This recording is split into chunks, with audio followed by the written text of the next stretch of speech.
Hi, everybody. And Tracy, thank you for that lovely introduction. I might have to invite you to every talk I give.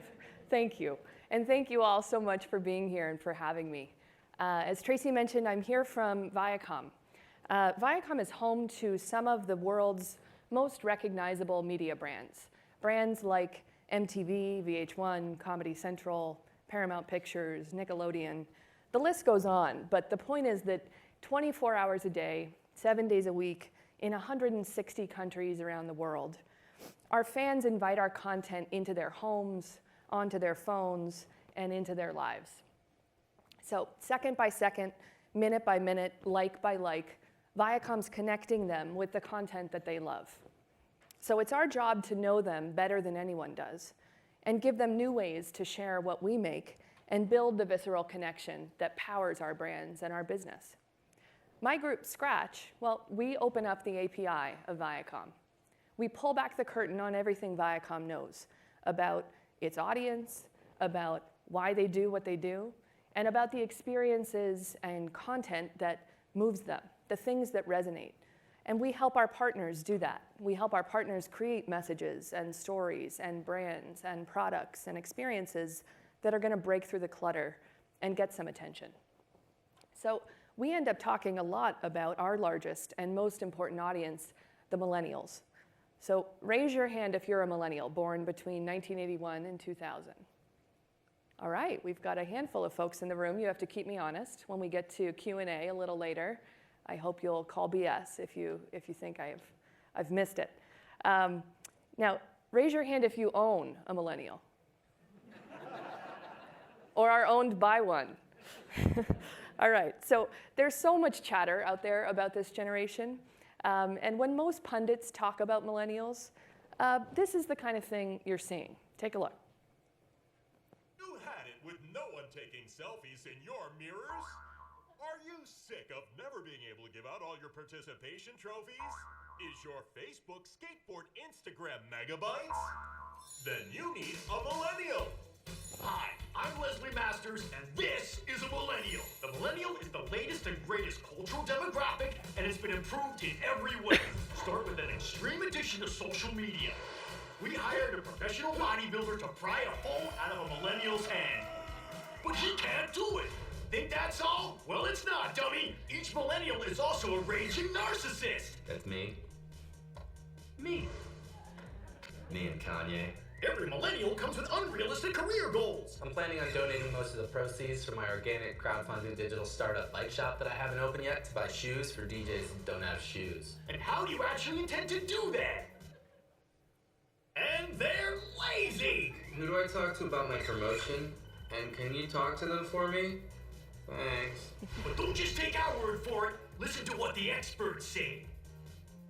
Millennials. Lazy, entitled, very narcissistic. Millennials are voracious users of new technology. Always checking Twitter, you're posting on Facebook. Cell phones in their hands and MP3 players in their ears. 38% of this age group has a tattoo. Hello, future! But wait, there's more! If you order now, you'll get a set of helicopter parrots absolutely free. Hey dog, I just had a great chat with your boss.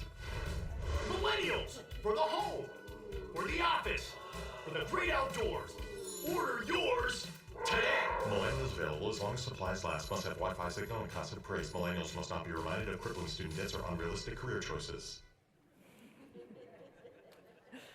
All right, so you get it. If we rely on this level of superficial insight, we're all cooked. It's certainly true for Viacom, and I'm here to say I think it's true for every business. So what's really going on with them?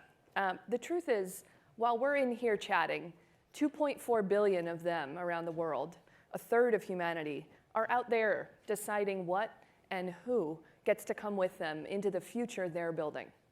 They decide what to destroy, what to reinvent, and what to leave behind. Speaking of which, remember Blockbuster? We do. We used to own it. There were once 9,000 Blockbuster stores in the US. And I'd say, what happened? Well, millennials happened. The largest generation in history is changing everything in its path. As consumers, we see their impact rippling through industries, leaving them changed in their wake. And it's not just about the size of their purchasing power, which admittedly is huge, but also how they're consuming. Look at the rise of Airbnb. Today, they're in 190 countries. Folks are booking a room every 2 seconds. They're the 5th largest hotelier in the world today, and they're on pace to become the largest in the world soon. So yeah, they've got the hotel industry a little off balance. But even when millennials aren't direct consumers, they're incredibly influential. Nickelodeon calls this kidfluence. They're the chief technology officers of their families. And so these stats show some of what we all know. Parents ask their kids for input on incredibly big family decisions: where to go on vacation, what car to buy, even what house to buy sometimes. And as they go, millennials are recalibrating the value based on metrics for quality, design, price, and performance. Take Yelp, for example. Almost half the review site's users are millennial. In a recent HBS study, researchers found that a 1-star increase in a Yelp rating correlates with a 5% increase in a restaurant's revenue. So the generation's influence is real, and it's impacting businesses right now. Within our own walls, they're redefining all the core tenets we've held about work, about leadership, careers, hierarchy, recruiting. They're innovative and entrepreneurial and doing a million things at once. They've arrived at the workforce with a pretty different mindset and different expectations, and their behaviors can seem a little inexplicable to the rest of us. They can be so hard to please. But for some brands and companies, they've got nothing but love. We all know it when we see it, whether it's out in the world or on their very own bodies. Their love can be transformational, but so can their indifference. We've seen whole industries recalibrated by this generation, including categories of business very close to home for Viacom and its partners. So why are some brands and categories beloved by the millennials and others targets for radical disruption? Well, at Viacom, we've built a robust set of tools to get underneath the surface of their impact and really decode what's going on here, where they're headed, and why. One tool we've used in this effort is a massive 4-year study of industry disruption at the hands of millennials. We called it the Millennial Disruption Index. We've spoken to and surveyed over 20,000 people about more than 125 brands spanning 25 industries. And our goal really was to understand the categories that are most at risk for disruption at the hands of the generation, where they're headed next. The bottom line is that 2 things matter: how loved you are and how different you are. So the first, how emotionally connected are millennials to the brands in a given category? And second, how differentiated do millennials see the brands in that category to be? So when love is high and brands in a category look different from each other, the risk of disruption is pretty low. Think search engines, for example. When love is low and all the brands in the category look the same, the risk of disruption is pretty high. The best example here, banking. So as we looked across the landscape of industries, including those most vulnerable to disruption, we found that banking is at the top of the list. To put it in perspective, banking scored twice as high on the MDI as the lowest scoring category. So how bad is it? Well, to millennials, the big banks all seem the same. 53% say my bank doesn't offer anything different than the other major banks. Looking at the measure of love for nationwide banking brands that you see graphed across the bar chart, you can see the 4 nationwide banking brands are clustered together at the bottom. All 4 are in the least loved brands, the 10 least loved brands. So emotional resonance is low. Folks don't love their bank. We also see a low level of differentiation. So they're all clustered pretty tightly together. And you see that validated in the world. When one player innovates with something like mobile check deposit, all the other competitors come rushing in. And all the features and sort of area for competition starts to be a pretty narrow set of things where things don't look all that different to consumers. And the thing is, it's not just that banking is a utility, that it's never going to be something people really love.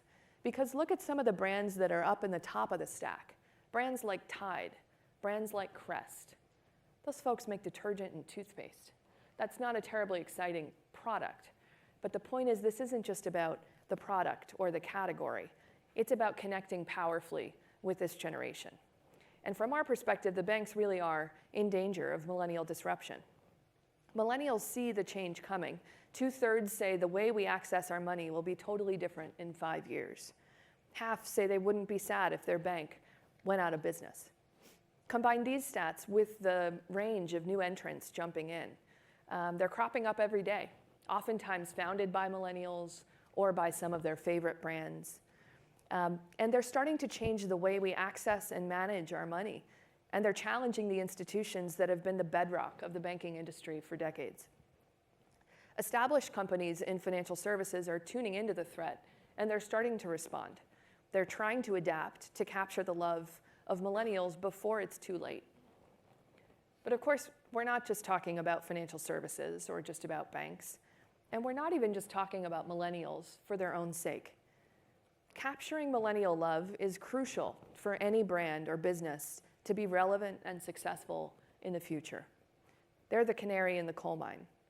If we're not winning with them, we don't stand a chance in the future they're building, the future that they're leading the rest of us toward.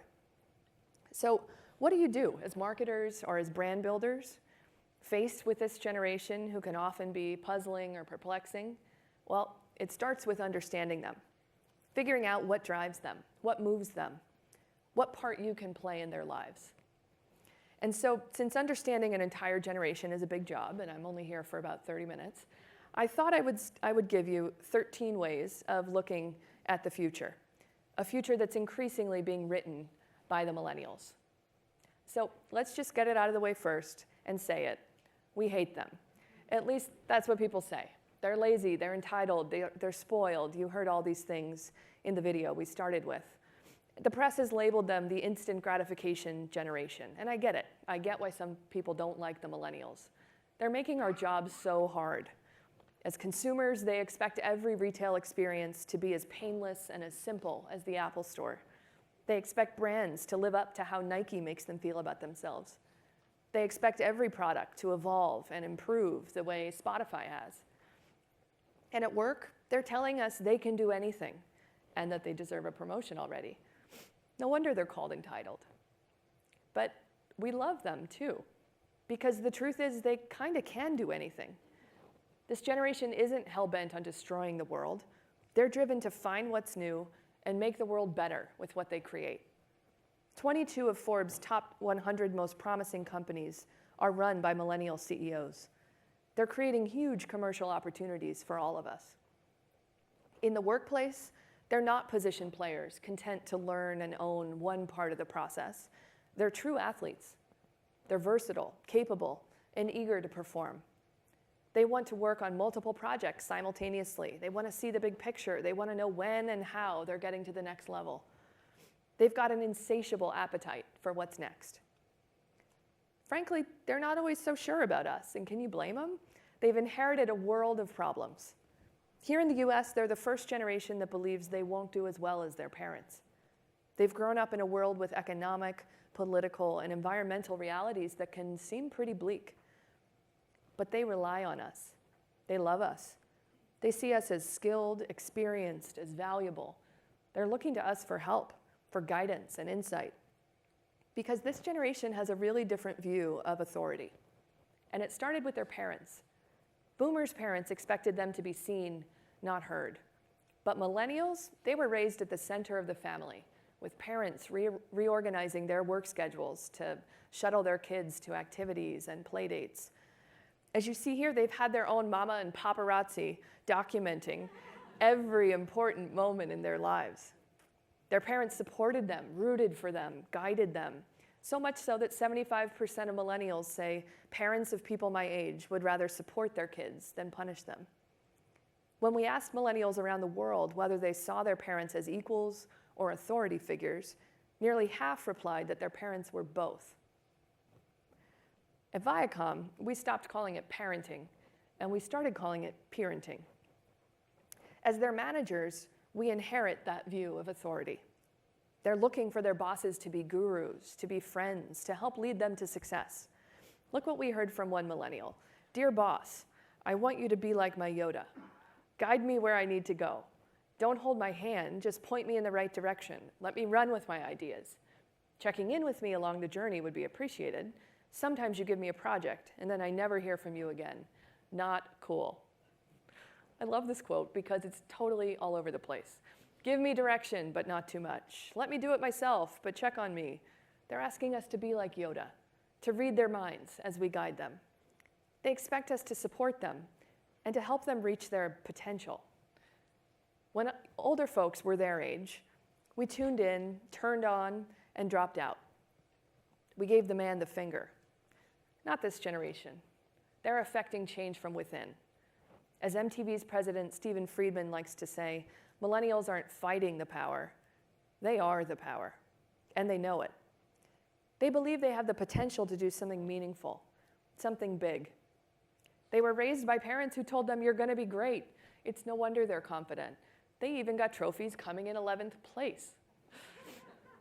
So this has an effect. 84% of millennials say they're sure they'll get where they want in life. And that might look like entitlement. If you stop there, you're likely to fall into a generational trap if you do. When we talk to them, though, we hear something different. Globally, 76% report they're afraid of not living up to their potential. With the whole world supporting you, who do you have to blame but yourself if you don't find the success you were promised or find it as fast as you thought you would? This graph represents responses from millennials in markets around the world who agree with the statement, I'm behind where I thought I'd be. As they move through their 20s, you see more and more get the sense they're falling behind. Social media, for example, gives them a view into the lives of their peers, friends, acquaintances, even celebrities, and they can't help but compare their day-to-day lives to what they see on Instagram, on Facebook, and on Twitter. They're the first generation first generation growing up with a built-in ability to assess their worth against a huge set of connections online. And that's having an effect on how they view themselves. Look, even 22% of 16 to 17-year-olds feel like they're behind. Where are you supposed to be when you're 16? There's a real gap between expectation and reality that creates some fear and anxiety. And that gap is actually a huge opportunity for organizations that get it. I think this is really key to the millennial psyche and the stage of life they're in, as well as this sort of rich set of psychological and experiential underpinnings. So I wanted to take a minute to show you an example from a player that's risen to the top of the denim category with this generation, Levi's. Take a look at what they're doing with this insight. This is a pair of Levi's, buttons and rivets and pockets and cuffs, and the thread that holds it together. When the road gets rough and the sky gets jumpy and the stars start falling on top of your head and the waves start breaking against your legs, it's the thread in your seams that's tied to your dreams. It's the soul in your feet that keeps the beat. You're gonna be great, you're gonna be great, you're gonna be great, you're gonna find the cure, you're gonna be famous, you're gonna be shameless, spitting seeds in the wind, tap dancing with your shoelaces pinned to the back of a bus at the end of the road, at the bottom of the ninth with a crown in your head. You're a queen. You're a king. You're the solo act in a sold-out show at a 6-story stadium, and you're proud. You're a hero.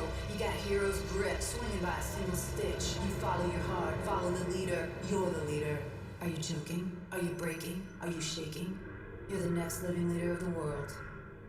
You're a kid, holding on to the thread that holds it together. This is a pair of Levi's. These guys get it. It gets me every time. They've really tapped into this insight. You're going to be great. You're going to be great. Are you joking? Are you choking? It's exactly that tension that comes out in our research and in our data. Levi's has used this insight not just through advertising creative, but through all elements of their business, from the products they make to the experiences they're offering at retail, even to how they're trying to attract and retain employees about what it means to be a part of their organization. And that's something we're really seeing work across categories. Whether it's about that insight or others, the brands that are winning with this generation have gotten to the core of what they stand for. They mean something, they matter, and they express that in every single thing they do, from their products to their stories, to the brands, to the way they recruit and hire and retain. To show you what I mean, take a look at Nike. Remember when this was their ad campaign? Wear Nike shoes and you can be more like Michael Jordan. You could wear the shoes that the greatest wears. Well, that worked then. But today, as we know, this generation's about potential, about living up to the best version of themselves, about living up to the promise their parents instilled in them. So take a look at what Nike's doing now.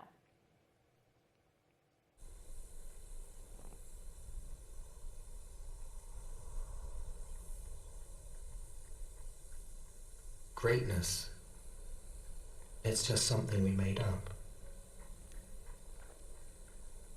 Somehow we've come to believe that greatness is a gift, reserved for a chosen few, for prodigies, for superstars, and the rest of us can only stand by watching. You can forget that. Greatness is not some rare DNA strand. It's not some precious thing. Greatness is no more unique to us than breathing. We're all capable of it. All of us.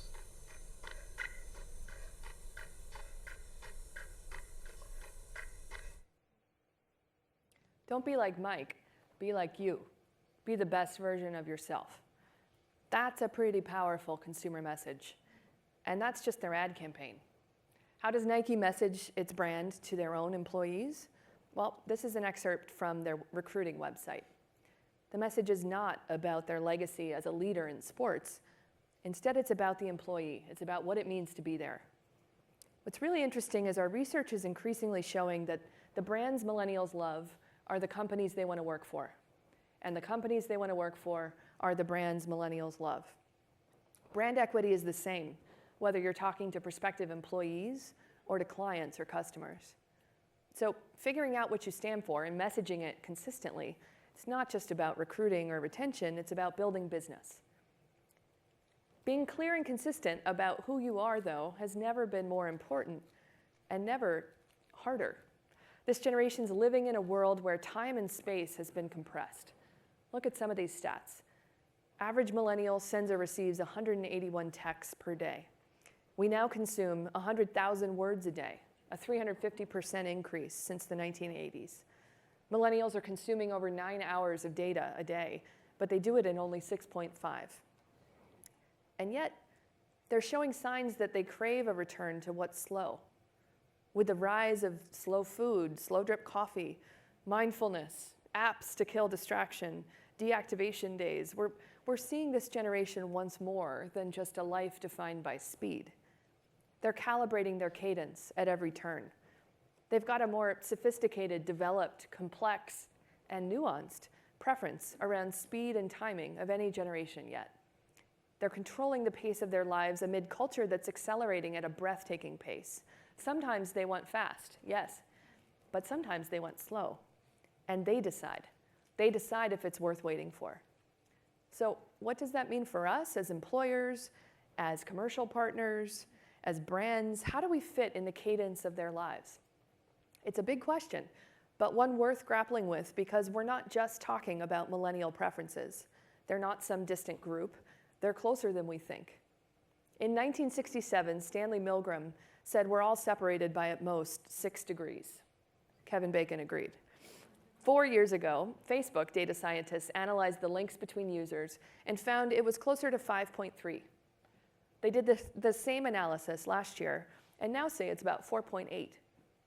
So we're all getting closer with each passing day, and the interactions between us are getting more frequent. Our culture is changeable. We influence each other, and we're influenced by the millennials. So I'll leave you with this. They're millennializing us. With each technology they adapt and adopt first, each company they start, every little rebellion about the way we dress at work, they're changing the norm. They're making the world a little more to their liking, and they're forcing us all to adapt. They've left a graveyard of brands in their wake, businesses we never thought would perish, that are no longer around because they failed to adapt. So if we're not evolving, wowing them, they're not going to hate us. Much worse, they're going to leave us behind. So understanding them, figuring out what they're about, where they're going, it's not about catering to a group of entitled kids. It's about understanding the future for all of us and figuring out how we can thrive alongside them in it. They're leading us to the future because they're creating it. Thank you so much for having me.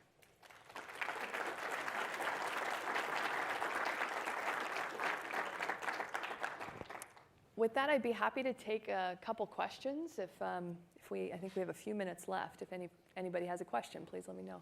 Yes? This is a group that you have identified as very populist. They're absent from the democratic process in their voting patterns. And I wonder if you have any insights about re-engaging millennials in electoral politics. It's a great question, one that I'm very personally interested in. I started my career on the Hill, actually, so I have a special ear for politics and an interest in what all of this might mean for that process. I'm really curious to see what happens in this next presidential cycle in particular, because I think some of the story about millennials are disaffected or they don't care about government, I think is maybe missing some of the point. I think a theme that I alluded to in here but didn't pull all the way apart about their relationship to the system is a big deal. Because if you think about boomers were a generation that were all about revolution, change the system, the 60s, that sort of image of what change and being young and connected to the system looks like. Fast forward to the Xers, the next generation, and you have this sort of Kurt Cobain, screw the system, disaffected, check out thing. Millennials, from my perspective, are very much more about joining the system broadly and changing it from within. They're not likely to say, well, that's how X works, that's what a bank is, or that's what a hotel can be, or that's what government is. They're much more likely to say, well, why couldn't it be something else? I'd like to take a crack at making that happen.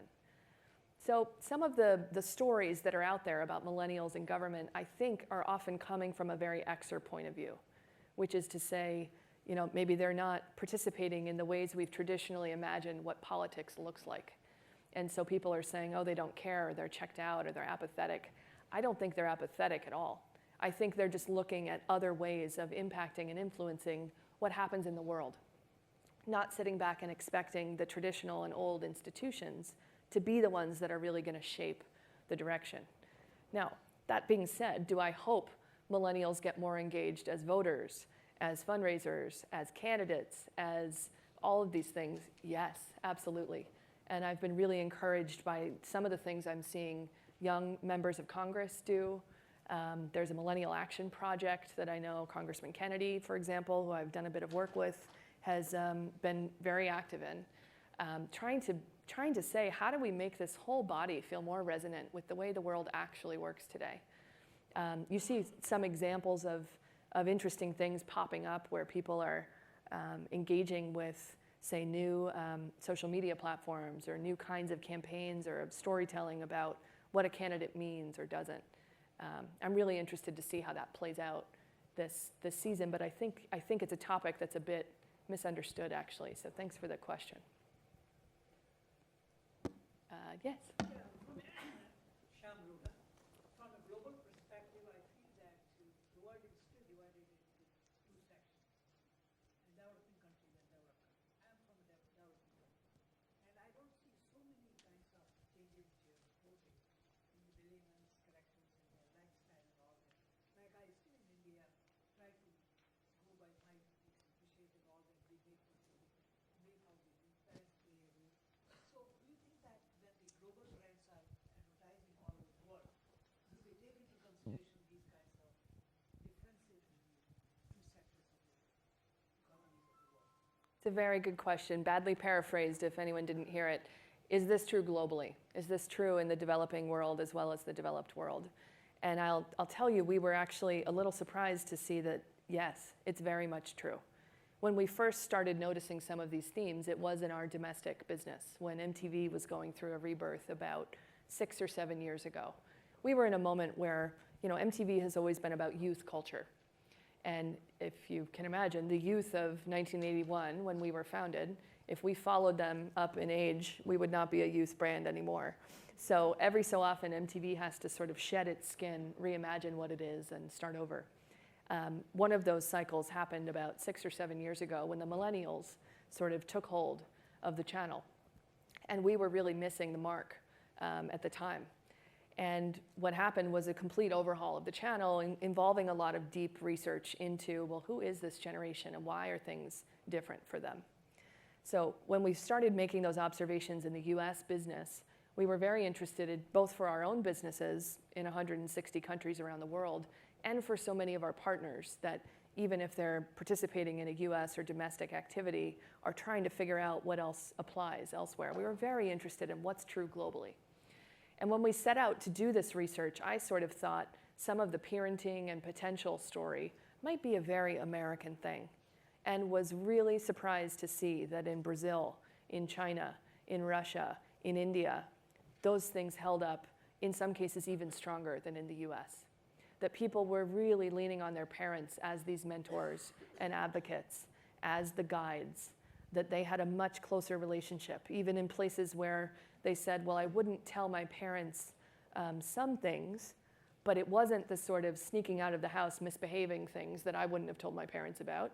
It was they would be disappointed. I want to protect them. They'd be so let down. It's a totally different kind of relationship and orientation for, again, 2.4 billion people. So I'm speaking in broad generalizations, but as a theme, it really did hold up across markets. I just mentioned because even in India today, where 70% of rural India, 98% of marriages are still arranged marriages. Mm-hmm. So what is the influence of the gender, as you say, that we make all the business, and that percolates many kinds of choices which people make. That was my It's a good point. I'm sure there are, as in any global conversation, I'm sure there are local elements that get changed and adjusted. But at the sort of tectonic plate level, these are themes that we've seen hold up across geographies. Thank you. Who else? Yes. Thanks. You didn't mention the word authenticity very much, but I saw threads of it throughout your presentation, which was great. Could you speak to that a little bit, just because it's kind of oversimplified as we talk about that a lot with millennials. But when marketing to this group, it is important, and yet it's a paradox because if you try to be authentic, they see through it. And there's a distrust for big brands, just like there's a distrust for big institutions. So some best practices I think the Levi's example was good, but are there any lessons learned to connect with millennials with this in mind? It's a great question. Authenticity is a big deal. I think for millennials, and I also just think in the world we all live in 2015. I think you're exactly right to point out if you sort of try to do authenticity or be authentic and it's put on, people will see right through it and call BS. Because I think one of the sort of mantras we always try to keep in mind is the world is just flatter, more open. People expect the truth to come out. They trust the internet to find all kinds of things. I laugh almost every day at stories that travel through the web of, somebody saying, where did this, I can't figure out where this photo came from, and the internet like swarming to help them find it, or all kinds of examples of those things, right? The truth in petty things like that, or important things when you think about like WikiLeaks or other big national security sort of issues. The truth seems to come out today. This generation, I think, is savvier than others. They have a better filter. They've grown up being bombarded by marketing messages, by every platform they look at, even things we don't think of platforms, the bins at the airport when you go through security that have ads on them. I mean, they are just totally bombarded with all these messages and grew up that way. So I don't think it's a distrust for big brands per se, or a distrust for marketing.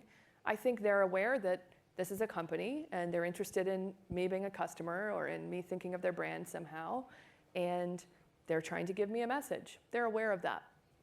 I think where some marketers fall down is when they sort of show up at the middle school dance like the dad trying to act like he's one of the kids. They're going to see right through that.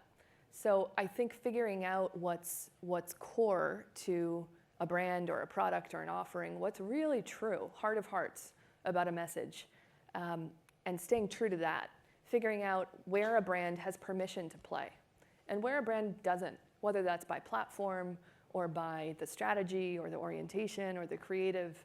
I think that's one of the sort of core truths about how to work with this generation. And I think what you're pointing to about Levi's is very true, and is a good example of that. You know, Levi's had always been about Americana and the sort of history and legacy of this American thing.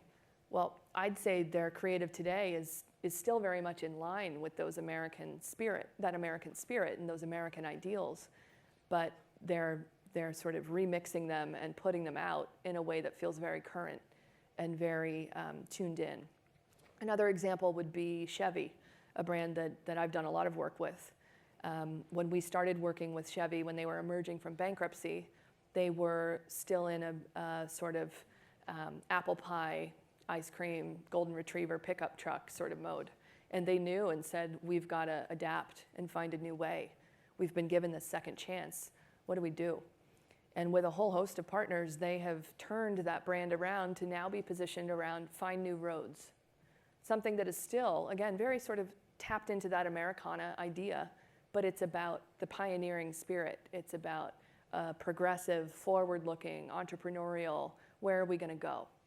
Those are things that are very resonant with millennials, very resonant globally, actually, not just in the US, but they sort of had permission to play there based on where they were coming from. So in many cases, I think it's about getting to those sort of core values and then figuring out how they can be translated and expressed in a future-looking way instead of a legacy-looking, backward-looking way. I think we are just about out of time. I'm getting that nod. Thank you so much for having me. Looking forward to talking with you.